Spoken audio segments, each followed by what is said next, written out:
Share मार्केटमध्ये नफा मिळवून देण्याचं आमिष दाखवण्यात आलं आणि या पार्श्वभूमीवर 1,10,00,000ची आर्थिक फसवणूक करण्यात आली। नवी मुंबईच्या खारघरमधली ही घटना आहे। तर नवी मुंबईतून ही घटना समोर आली आहे। सायबर पोलीस ठाण्यात गुन्हा दाखल करण्यात आलाय।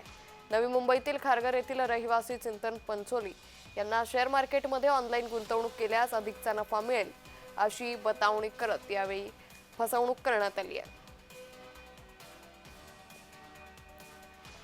तर शेअर मार्केटमध्ये नफा मिळवून देण्याचा आमिष दाखवत 1,10,00,000ची आर्थिक फसवणूक करण्यात आली।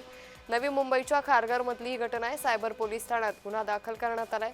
नवी मुंबईतील खारघर इथले रहिवासी चिंतन पंचोली यांना शेअर मार्केटमध्ये ऑनलाईन गुंतवणूक केल्यास अधिकचा नफा मिळेल असं आश्वासन देत सायबर चोरट्यांनी ही आर्थिक फसवणूक केली आहे।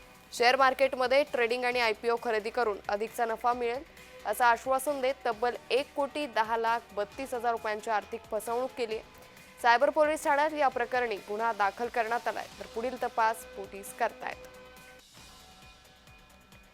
त्यामुळे नवी मुंबईमध्ये ही घटना घडल्याचं सध्या पाहायला मिळतंय। या घटनेनं सर्वत्र सध्या खळबळ माजली आहे। आता पोलिसांकडून या प्रकरणाचा शोध देखील घेतला जातोय। ही फसवणूक नेमकी कोणी केली आणि त्याचबरोबर नागरिकांना अशा कुठल्याही आमिषाला बळी न पडता काळजी घेण्याचं आवाहन, सतर्क राहण्याचं आवाहन आता सायबर पोलिसांकडून करण्यात आलंय।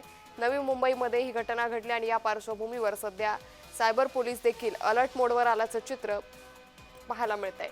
आमिष दाखवून या व्यक्तीची फसवणूक करण्यात आली आहे। शेअर मार्केटमध्ये नफा मिळवून देण्याचं आमिष दाखवण्यात आलं आणि त्यातूनच 1,10,00,000ची आर्थिक फसवणूक ही करण्यात आली आहे।